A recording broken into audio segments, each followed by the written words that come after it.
special welcome to this special programme, the last of We Are the Champions. And they are very special champions that take part today. We've come to Plymouth and we're in the grounds of the College of St Mark and St John, my old college as a matter of fact, and the Marjohns Community Centre. And our teams have come from Devon, from Somerset and from Gloucester, and let's meet the teams that have come from Gloucester first. And they are Lewis Bishop, Amy Grinfield, Lee Jackson, Sonia Cullum, Claire Jay, Caroline Knapp, Charlotte West, Amelia de Saint-Croix, Duncan Adams, wait for it, Ngozi Ugachugwu, Nicholas Howard, and Adrian Dyke. And they come from St Rose's School, Stroud, and today they represent Gloucester. And now, from Somerset, we have Michelle Stern, Julian Bellew, Mark Davies, Claire Loud, Nikki Saffin, Andrew Furlonger, Emma Buckland, Janine Prescott, Martin Phillips, Sean Neal, Lee Richardson, and Alison Brooks. Now they come from Princess Margaret School in Taunton, and they're the team representing Somerset. And what about the home team? Ian Hooper, Tim Hill, David Gibbons, Andrew Brock, Anya Mannering, Matthew Staff, Mandy Clark, Annette Lee, Melanie Soper, Mark Layton, Corey Logan, and Stavros Stavros.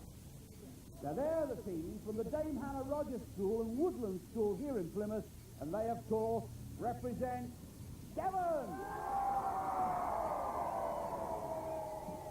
Now, if you heard some aeroplanes in the background, that's because we're back onto Plymouth Airport. But apart from that, this is not a day of compromises. The only concession we make for this special edition of We Are the Champions is that we have twice as many athletes in the team. And to keep it under control, we need some very tough judges and referees. The first of them is a magnificent distance runner, I'm sure you'll know, when I introduce Angela Tooby. Hi, how are you? All right, thank you. We all cheered for you in France back in those, with that 10,000 metres. That was a magnificent run, but it must have been an exhausting one as well. Really exhausting. I think this might be just as exhausting today. I think it's going to be that sort of thing. However, also, now from the world of disabled sports, the Daley Thompson of this world, a really fantastic athlete, a European champion at high jump and long jump, and a world record holder at pentathlon. Will you welcome, please, Tony Willis? I go back with you, Tony, seeing you in the All England schools with your one leg, beating everybody out of sight and making them all feel a bit sick. Great that you're still in the sport. You enjoying it still? Tremendously. Are you? Yeah. Great. You look terrifically fit as well. You look like David Thompson. You need it today, I think. Yeah, great. Okay. Angela, I want you to go off in that direction. Tony, I want you to go off in that direction because our competitors are all waiting to go for the first game, which is called Beanbag Bonanza. Are you ready, team? Team Mark? They start with the Unihawks. Over on the right there, that's Lewis Bishop. In the middle, Claire Loud. Tim Hill for Devon. Now, there's some dribbling skills here. That's nicely done. Claire's doing it well. And they've got to climb through the tunnel. You'll recognise this from Champions, of course. And through the tunnel they go. When they get out, and Claire's done well. And Tim Hill's chasing, and Lewis Bishop is just coming out. And they deliver the two beanbags. And Alison Brooks underway, and Stavros this side. Now, we're not sure he can make it up the ramp with his battery on, but and so he might go around the side. He's allowed to do that with the battery-operated one. The others have got to battle up the ramp, and look at Ngozi on the far side. Oh, a great wheelie there. Well done, Ngozi. Terrifically skillful she is, wheeling in and out, and the Blues of Gloucestershire are on their way. Now, there's points being scored, and the supporters are getting very excited as Amy Grinfield leads the Blues. Unihawk dribble, and the Yellows have got back.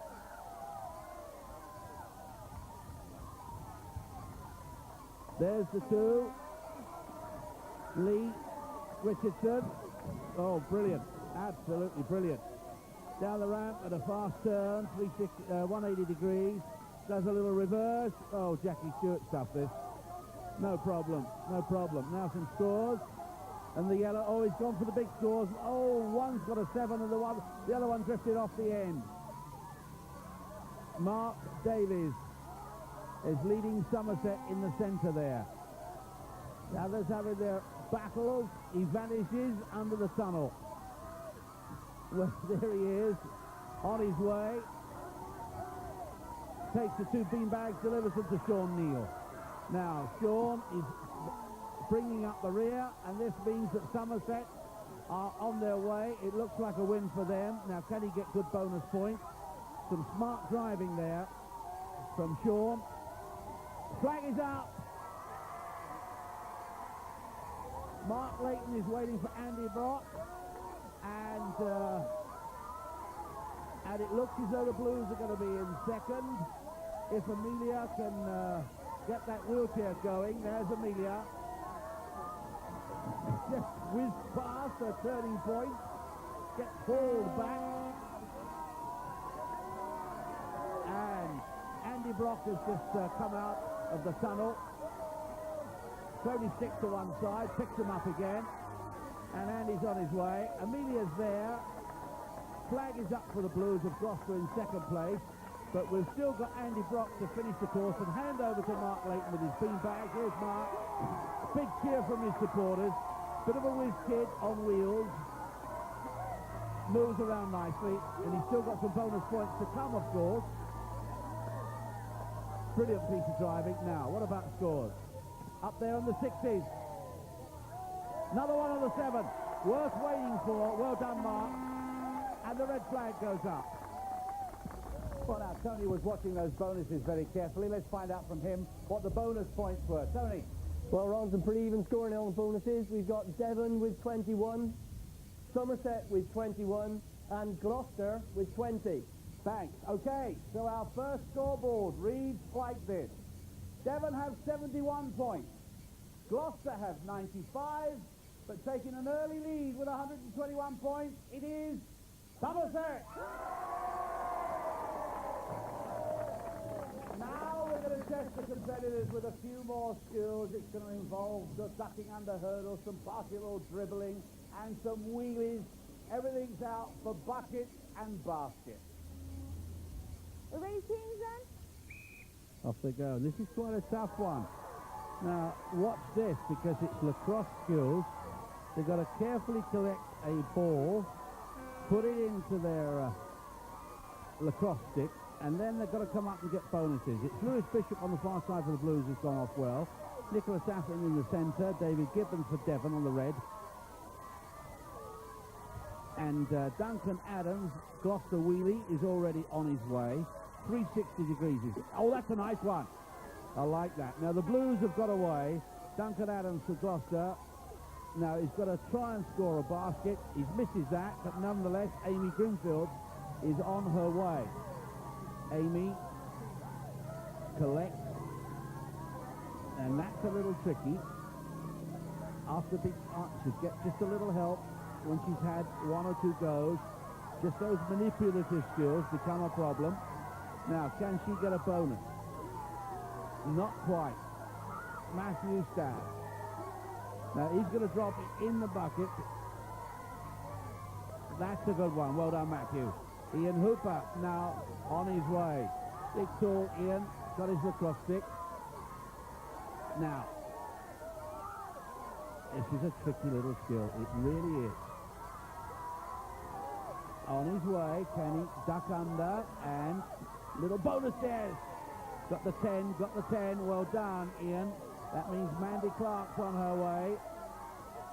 And she's just got to negotiate 360 degrees before she gets back. And Ngozi, last of the Blues to go for Gloucester. And she's pretty good at handling that wheelchair. Yeah, tucked it. Anya Mannering, I should say, for Devon. Now, that's if she could make it. After this, the Blues are back. Just getting herself poised. Oh, good one. And Goshi, well done. Oh, just missed. The last of the yellows for Somerset, Martin Phillips, or rather Julian Bellew on his way, and then it's Martin Phillips. But this is Mark Leighton, misses the 10, but gets the Reds back to second place.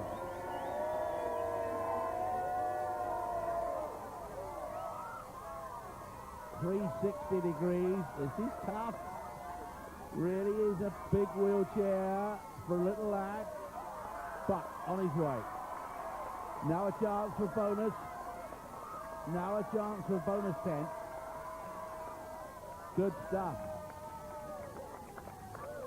Have a shoot. Have a shoot.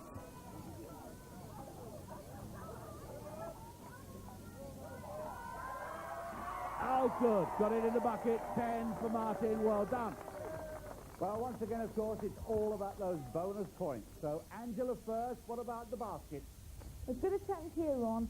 Devon at the end had 20, Somerset had 60, and Gloucester had 20. Thanks very much. Tony, what about the bucket? A little bit of a different story at this end, Ron. We've got Devon with 30, I'm afraid, Somerset with none, but Gloucester with 15. Okay, so our scoreboard now reads like this. Devon have climbed to 196 points, Gloucester to 230 points, and in the lead by just 1 point on 231, it's Somerset.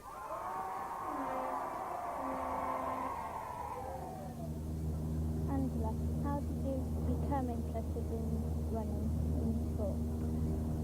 Well, there's an old story that I live in Herefordshire, and it's got a very cold house, none of these mod cons in our house, and it's very cold, so when we used to get cold, my father used to send me around our orchard. We've got a bit of land, and just say, once round there, and you'll soon warm up. So I suppose it all stemmed from that, having to run to keep warm. How many hours do you train a week? A week, I have to work this out. I train twice every day, and I probably put in, by the time I warm up and stretch and warm down, 2 hours a day on average, so that makes it what? 14 hours a week. Angela, do you have any heroes? I think the biggest hero in my event or in my sport would probably be Ingrid Christensen. I have a lot of admiration for her because she's somebody who can break records at all distances from 1,500 to 3,000, 5,000, 10,000, which is my event, to the marathon. So I think probably Ingrid would be my hero. Tony, do you consider that the early controversy associated with your sporting career helped, such as the Fozzie Fox, helped you to create a greater awareness of sporting needs of disabled people? Yes, there were one or two controversies early in my sporting career, and the fact that I was completely able-bodied and still do meant that I did get a lot of publicity and bring it to the attention of a lot of disabled people and the general public, the members of the public in general. That, I think, has helped, and it's helping more so even now. Programs are going on the television, such as the program we've just been doing today, and it's obviously helped a lot with public's awareness of disabled people's needs and, in fact, disabled people's needs themselves.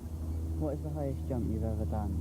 The highest jump I've ever done is 1 metre 87, which is equivalent to about 6'2", I think.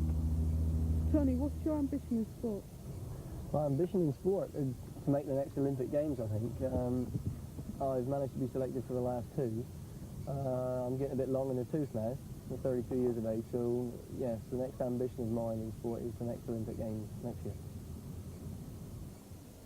So here we go with the first of our two big swimming games.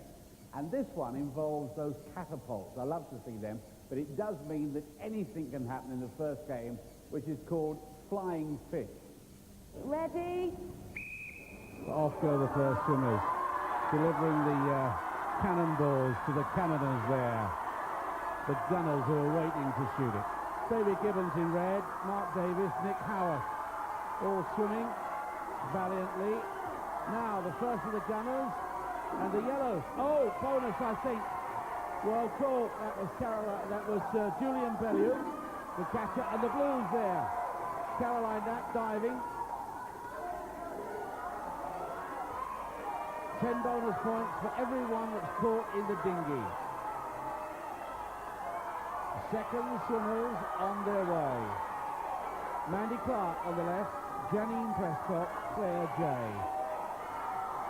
Here's a good thrash up the pool. Gonna take a little while. Mandy delivering her missile. And there's Andrew and Annette firing it off. And well caught Mark Layton in the dinghy. The Blues have made it up. Claire Jay loading it to Adrian Dyke. Shoots it and it's just missed by Lee Jackson in the dinghy.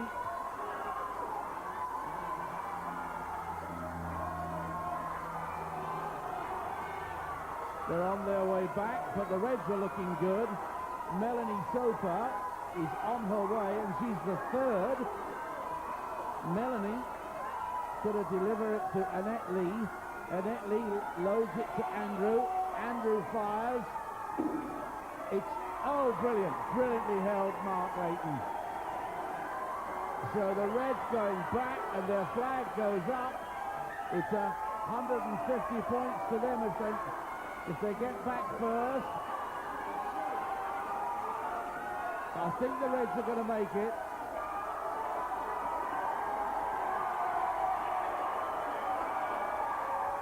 And they're cheering Ngozi on.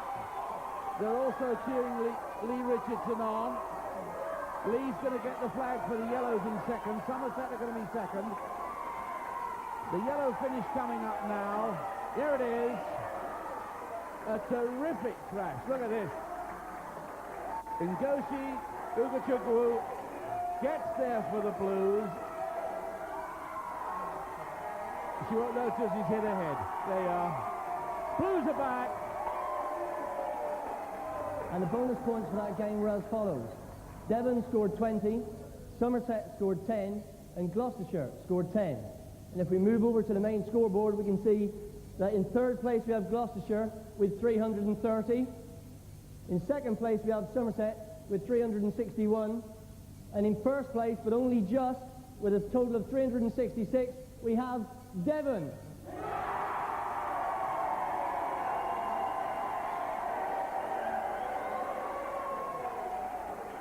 Well, it's all nice and close. It really is comfortable. And I'm with Anne Trotman, who's the Regional Development Officer, Anne, and also an international competitor in your own right. Are we right to assume that all these youngsters, the losers as well as the winners, are enjoying this sort of activity? Well, it sounds as if they are, and it certainly looks like it this morning. And in your job with the British Sports Association for the Disabled, is this the sort of thing that they are trying to do on as wide an area as possible? Yes, we aim to try to provide activities, both competitive and recreational, for people with disabilities at whatever level they would like to compete. So it doesn't matter how disabled you are, because it's taking part that matters, not how well disabled take part. It really doesn't matter whether they're good swimmers and good runners in the first place. No. That's what Champions is about as well. Right. Thanks, Anne. Well, we're all ready for our final game, and it really should be a ring-a-ding, because that's exactly what it's called. You ready, teams? The last Champions game gets underway. Michelle, Claire and Mandy are swimming down. Mandy having another good swim for Devon on the left there. Mark Layton and David Gibbons already in the dinghy. Andrew Brock with his stick collecting the rings. And it's blue and the yellows. Michelle Stern has handed her ring over to Julian Bellew with his stick. They've got Mark Davis and Lee Richardson in the boat, and in the other boat is Lee Jackson and Adrian Dyke, with Ngozi with the stick this time. So they've swapped their swimmers about, have Gloucester. Number 2 swimmer, Anya Mannering. Anya Mannering for Devon is on her way up. And so too is Nick Howard, I think. No, Nick's just about to go. Anya up for the Reds. And the second point is on, I think. Just about. Yes, she's on her way back. Nick Howarth on his way. Claire Loud on her way. Claire in second at the moment. And Nick's had a good swim. Nick in the middle has had a good swim. But the Reds are well on their way back, and their third swimmer, Melanie Soper, is just about on her way. So red, blue, yellow at the moment. Here's Melanie. Supporters still absolutely yelling their heads off right to the very end. Right, the Blues are on their way. Caroline Knapp, third and final swimmer, but they've still got to get the dinghy back to this end. Now, the transfer, all three rings are in, and the Reds are away, Mark and David. Now, they've got to get their rings at this end sorted over their poles. The Blues are away, Lee and Adrian. Good sense that, pulling along beautifully. Yellows are pretty nearly there. Mark and Lee. Yes, Reds are there. Reds are going wild. Blues are there. Yes, the blue flag is up. And it won't be a matter of seconds now before they get their rings over and their flag up. Missed it on the first one. No problem, though. Little bit of help, and up goes the flag for Somerset. And so to our final scoreboard. It reads, Gloucestershire 450 points. Somerset, would you believe, 451 points. But there has to be a winner. On 516 points, it was Glorious Devon.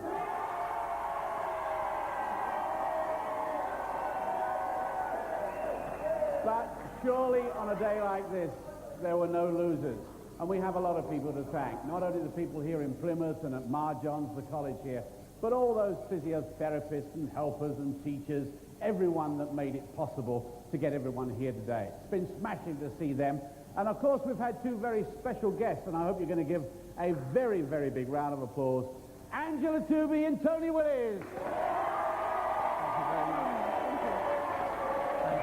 Good to see you. Good to see you. Thank you for coming. Thanks to them for coming for this very special champions. And of course, it's the last 15 years we've been on the road, and we've just tried to spread the philosophy that you don't have to be highly talented to enjoy fun and competition in sport. Fun is the essential ingredient. I just hope everyone has enjoyed it about half as much as I've enjoyed it. It really has. So to everyone here, all the champions that have been with us today, the final immortal words, away you go!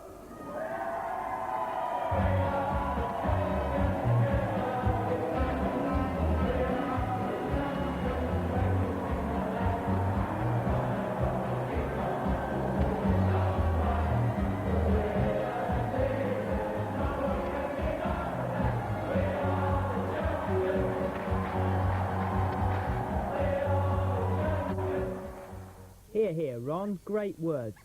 Another final now because it's time for our very last downtown. Last.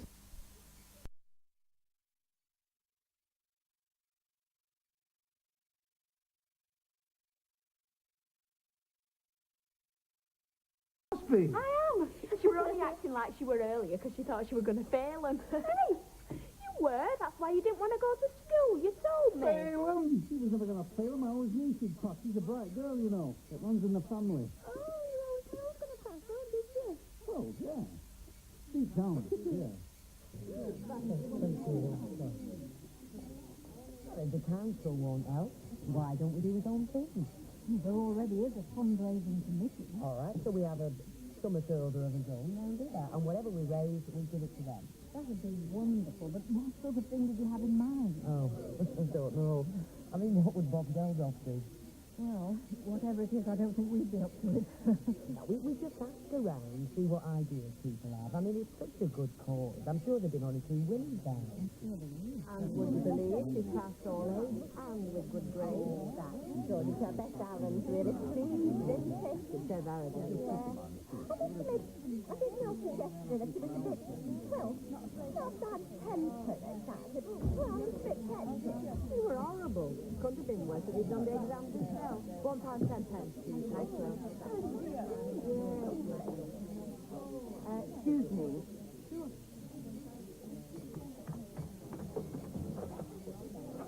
Some of us have work to do, you know. Beck not very happy, does she? No, and the boyfriend's looking no different from what I've seen of him. Listen, what happened at the brewery? When I give him the talent, what? Well, neither Beck nor Alec have said anything to me. And I get the impression they're not saying a lot to one another, eh? Go and get Alec. Why? Go and get Alec, make sure he's decent. Good evening, Mr. Newton, sir. How are you? All right, are you? Very well, thank you. Jack Douglas, I'm the cellarman here. Could I pull you a sample of our Sir ale? God, that's your Sir ale. Oh, hello, Beth. Come on, sir. Another time, perhaps. Certainly, Mr. Newton, sir. I'll keep it in the pump. Anytime you pass him, drop in. Have yourself a gargle. Gloria? Yes? Just give us a bit of advice, Julia. We're trying to get clarity of the going, and we just wondered about the rovers being involved. Well,